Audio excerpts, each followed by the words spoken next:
साहब वो आपको बुला रहे हैं। मैं बाहर आया तो मुझे कहने लगे कि साले, बड़े शरीफ आदमी, नफीस। अच्छा, मुझे फिर याद आया उनकी शक्ल करीब से देखे, वो हो ये तो मुस्लिउद्दीन साहब हैं, डायरेक्टर न्यूज़ पीटीवी।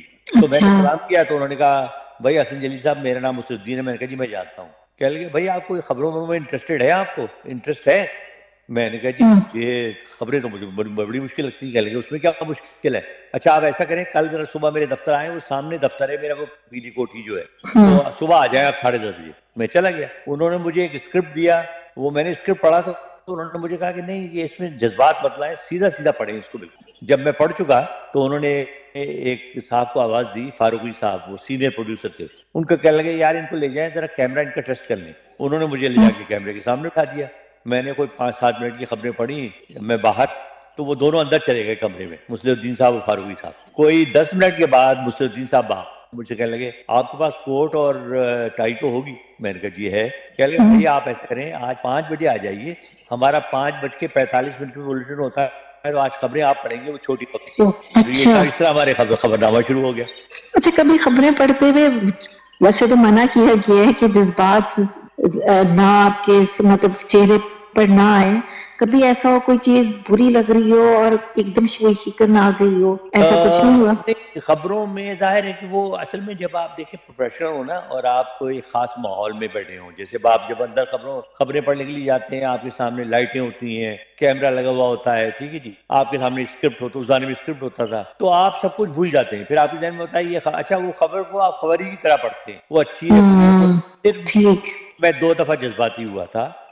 एक तो ये है कि जब वो ईस्ट पाकिस्तान हमारा लहदा हुआ, और अच्छा। उसके इत्तेफाक से उस दिन तो मेरी खबरें नहीं थी, अगले दिन मेरी खबरें थी, तो वो तमाम खबरें अच्छा। दोबारा दोहराई गई, जाहिर है। तो वो मुझे पढ़ते हुए अंदर से मैं बहुत ही, मतलब मैं दुखी था मैं। अच्छा, तो भाई इंसान है, जाहिर है जज्बात। हाँ, इंसान है, जाहिर है। ये कि आमतौर पे हम जज्बात पे बड़ा कंट्रोल करते हैं, क्योंकि मुझे सिखाया गया था रेडियो में, जो मुझे पहली बात शमसुद्दीन भट्ट साहब ने कही, वो कहने लगे कि देखो बेटा, एक चीज का ख्याल रखना, जब आपका कोई मूड है, अच्छा है, बुरा है, आप रंजीदा हैं, आप खुश हैं, जब आप स्टूडियो में जाते हैं ना, तो आप कुछ नहीं है, आप सिर्फ अनाउंसर हैं। आपने अनाउंसमेंट करनी है एक फ्लैट आवाज में, जो आपकी नेचुरल आवाज, वो मैंने अपनी गिरा से मान लिया। फिर उसके बाद मैंने कभी उससे हटा नहीं हुई जरूरत। मतलब ये देखा जाए कि ये प्रोफेशन इस लिहाज से कितनी मुश्किल है। कुछ भी हो सकता है, कोई ट्रेजेडी हो सकती है आपके साथ या कुछ भी, लेकिन सबको वापस से पुश डाल के आपको लोगों के सामने एक खुशगवार या फ्लैट मूड के साथ आपको वो खबर मैं पहुंचानी आपको है। बताऊं कि मैंने सारे काम किए, लेकिन उनमें सबसे ज्यादा मुश्किल कौन से 2 काम है? एक्टिंग। सबसे मुश्किल काम मुझे 2 लगे। एक कमेंट्री, वो इसलिए कि कमेंट्री में आपको मुसलसल बगैर स्क्रिप्ट के बोलना होता है, ठीक है ना? खासतौर से तो उसमें आपके लिए गुंजाइश बिल्कुल नहीं होती कि आप पॉज दे लें, आप सोच लें, आप किसी से पूछ लें। अच्छा, फिर आपको ये भी नहीं पता होता कि किस वक्त क्या हो जाएगा, तो आपको उसके लिए आपके पास इतनी वोकैबुलरी, इतना कॉन्फिडेंस और इतनी रवानी होनी चाहिए कि आप उसे कवर कर लें। दूसरा, मैंने एक स्टेज प्ले किया, और मुझे अंदाजा अच्छा हुआ कि स्टेज प्ले करना दुनिया का सबसे मुश्किल काम है, है। इसलिए कि आपके सामने क्राउड बैठा होता है, और वो फौरी तौर पे रिएक्शन देते हैं। आप अच्छा कर रहे हैं, बुरा कर रहे हैं, अगर बुरा कर रहे हैं तो आपको हूटिंग हो जाएगी उसी वक्त, अच्छा कर रहे हैं तो आपको तालियां बज जाएंगी। लेकिन सबसे मुश्किल काम है, और मैंने उसके बाद उससे भी तौबा कर ली, मैंने कहा अब नहीं करना। अच्छा, अगर बुरा कर रहे हैं और वोटिंग हो रही है, तो ये भी तो धचका सा लगता है ना दिल को कि हमारे सामने ही हाँ नहीं, ये सब कुछ हो मैंने रहा है। जो किया उसमें, वो मेरा ड्रामा जो था वो बेचारी लड़कियां उसका नाम था, और उसमें मेरा वो सेकंड हीरो का रोल था, जो छोटा भाई, हीरो का छोटा भाई। सारे उसमें टीवी के अच्छा। नाम पर अदाकार शामिल थे। तो मेरा कैरेक्टर जो था वो ऐसा था कि उसमें अल्लाह का शुक्र है मैं उसे निभा गया, तो उसमें कोई हुटी कुछ नहीं हुई। लेकिन मेरा चूंकि टेम्परामेंट नहीं है इन कामों का, मैं बड़ा गुस्सा करने वाला आप आदमी हूँ, मिजाजन अलग हैं, आप मिजाज तो अलग है मेरा आपका। मेरा ये था कि 10 दिन के बाद मेरी दुआएं करता था कि अल्लाह मियाँ ये ड्रामा खत्म हो जाएगी, इसको बारिश आ जाए। हाय, क्यों? किया सब कुछ है आपने वैसे। हाँ, पता है कि कोई फील्ड ऐसे नहीं। कल ये था ना कि आप देखिए ना, एक मुकर्ररा वक्त पे आप तैयार हो रहे हैं, अब आपके सर में दर्द है लेकिन आपने पहुंचना है। अच्छा, वहां जाके आपने हल्की सी पफिंग करानी है, कपड़े बदलने हैं, उसका वही डायलॉग आपने रोज बोलने हैं, वो ये एक्सप्रेशन देने हैं। तो मैं तो 10 दिन के बाद तंग आ गया भाई। सही बात है, ये वाकई फील्ड पर आसान नहीं और है। जबकि हमारे एक आर्टिस्ट होते थे जिनका इंतकाल हो गया, अमानुल्लाह, स्टेज जी आर्टिस्ट थे, लाहौर, जी जी बहुत मशहूर। जी। आपको पता है उन्होंने 1-2 साल, कोई रात ऐसी नहीं है जब उसने ड्रामा ना किया। अच्छा। यानी 365 दिन वो अल्लाह का बंदा उसने ड्रामे का, भाई वो उसको कहते थे स्टेज का दिलीप कुमार है वो। उस अच्छा जमाने में जब पैसे की बड़ी वैल्यू थी, वो 1 लाख रुपए एक ड्रामे के लिया करता था। अच्छा अच्छा। सब अब बड़े तो वो बहुत पता नहीं, मैं मतलब। अक्सर उसको कहता, मैं कहता अमानुल्लाह तुम कैसे कर लेते हो यार, मैं तो 10 दिन में चीखे मार गया। तो वो हंसता था, हम्म। कहता था आप अपने काम में ठीक है भाई, वो करें आप। अच्छा, हर बंदा ना हर चीज के लिए नहीं है। नहीं, मुझसे नहीं होती अदाकारी, मैं मतलब ना हंस सकता हूँ ना रो सकता हूँ अदाकारी के तौर पे। मैं तो जो हूँ वो हूँ बस। एक वो जो आपने कुछ एपिसोड पहले भी आपने एक वाकया सुनाया था पुराना, क्या था, शेरवानी का था कि एक शेरवानी अब थी या कुछ कुछ इस तरह का था।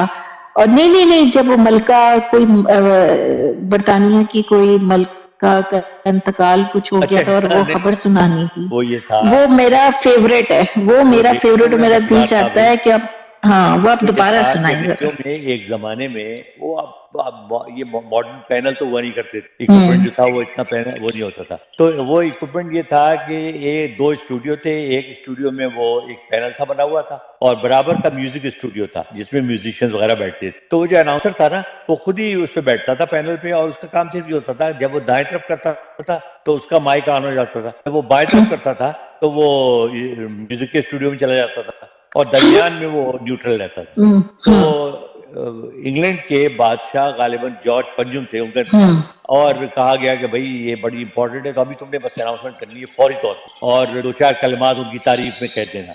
और उन्होंने मरते वक्त कुछ अल्फाज कहे थे, वो भी दोहरा देना। तो वो इंजीनियर साहब वो पहुंचे, अपने अनाउंसर साहब बड़ी संजीदगी से, अपने चेहरे पर उन्होंने संजीदगी तारीफ की, बैठे, हम्म अनाउंसमेंट की कि ये रेडियो पाकिस्तान लाहौर है, लाहौर। और बड़े अफसोस के साथ ऐलान करते हैं कि आज इंग्लिस्तान के बादशाह जॉर्ज पंजुम शदीद अलालत के बाद इंतकाल कर गए। ठीक है ना, मरते वक्त उनके आखिरी अल्फाज थे। अच्छा, जब यहाँ पहुंचे तो उन्हें खांसी आई, तो उन्होंने उठी काटी, तो वो चली गई म्यूजिक स्टूडियो में। अच्छा, हाँ उसी वक्त वो म्यूजिक स्टूडियो में जो उस्ताद थे, वो अपने हम्म। शागिर्द को जोर से आवाजें कह रहे थे, ओए जरा मेरी हथौड़ी दे देना।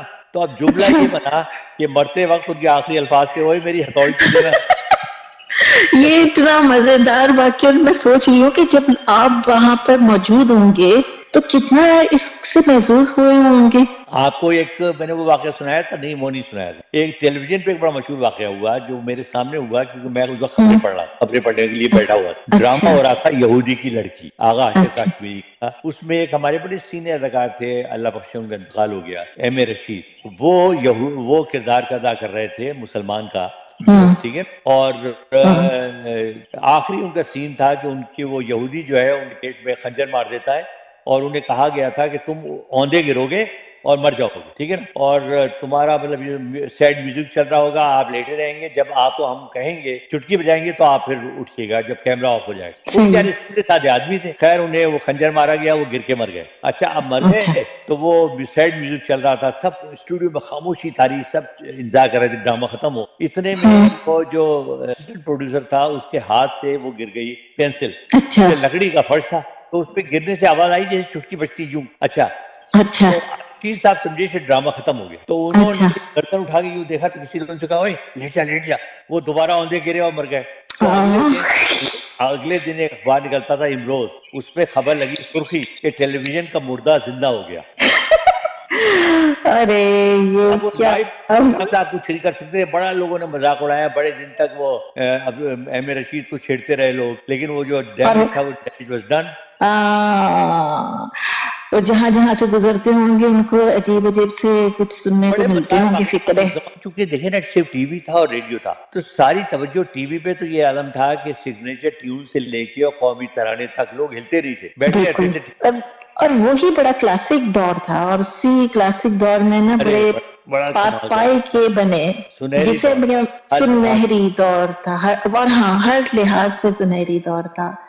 लोग बड़े मासूम थे। मासूम थे, मोहब्बत करने वाले थे, अच्छा, एक रील्स दूसरे को करने प्यार का करने भी वाले थे। कोई फैशन नहीं था कि एक दूसरे की कुछ वो कर लें, उसने ये पहना कपड़ा तो मैं भी ये पहनूं, कोई बहुत। असल कोशिश का अंदाज ही मुख्तलिफ था। देखिए मैं आपको बताऊं, हमारे अनाउंसर्स उस जमाने में कोई तकरीबन 34-35 के करीब लड़कियां थी, और एक से एक मतलब ये कि अच्छी शक्ल सूरत थी और बड़ी मॉडर्न भी थी, पुरानी भी थी। लेकिन कभी हमने कोई ये वाकया नहीं सुना कि किसी अनाउंसर ने किसी को छेड़ दिया हो या कोई गलत बात हो। सब बात बैठे रहते थे, शाम को चाय पी रहे हैं, गप्पे लगा रहे हैं, अनाउंसमेंट के बाद लड़कियां भी हैं, लड़के भी हैं, अपने सीढ़ियों पे बैठा हुआ है, कोई लॉन में बैठा हुआ, कुछ, लेकिन कभी किसी की तरफ से कोई शिकायत कभी नहीं। और तहजीब और शाइस्तगी जिसे कहना चाहिए ना, वो थी उस वक्त। बहुत और कितना फर्क आ गया है कि उस जमाने का और अब में बहुत फर्क आ गया, आपके मिजाज तक बदल गए।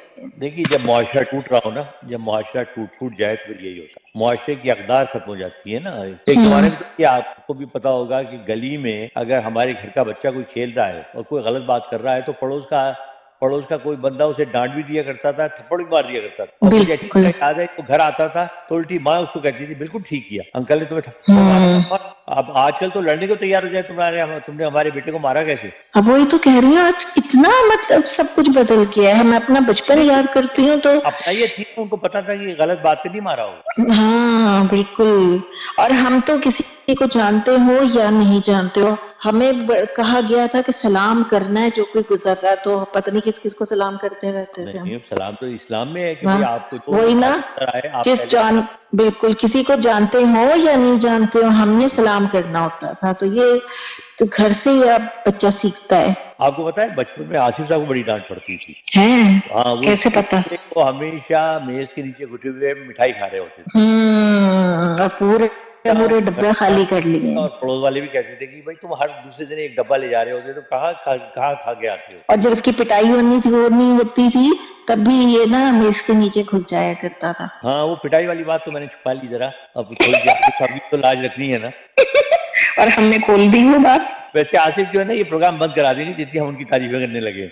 अच्छा, हम तारीफें भी तो ज्यादा करने लगे हैं ना, बात ये वार्निंग है आपको। और अच्छा वार्निंग, चले कोई बात नहीं, अब नेक्स्ट टाइम जरा और ज्यादा अच्छी तारीफ कर देंगे, बुराई करेंगे बल्कि। अच्छा भाई, मुझे बड़ी खुशी हुई आज आपने मैसेजेस पढ़े, तो आप ये मैसेजेस का सिलसिला मेरे ख्याल जारी रहेगा। जी बिल्कुल। मैंने कहा अच्छे मैसेजेस भेजिए, अगर कोई वाकयात आपके जहन में है वो भेजिए, कोई ऐसी मालूमात आपके पास है जो आप शेयर करना चाहते हैं, तो हम इंशाल्लाह आपके नाम के साथ और शुक्रिया के साथ हम अदा करेंगे। जी बिल्कुल।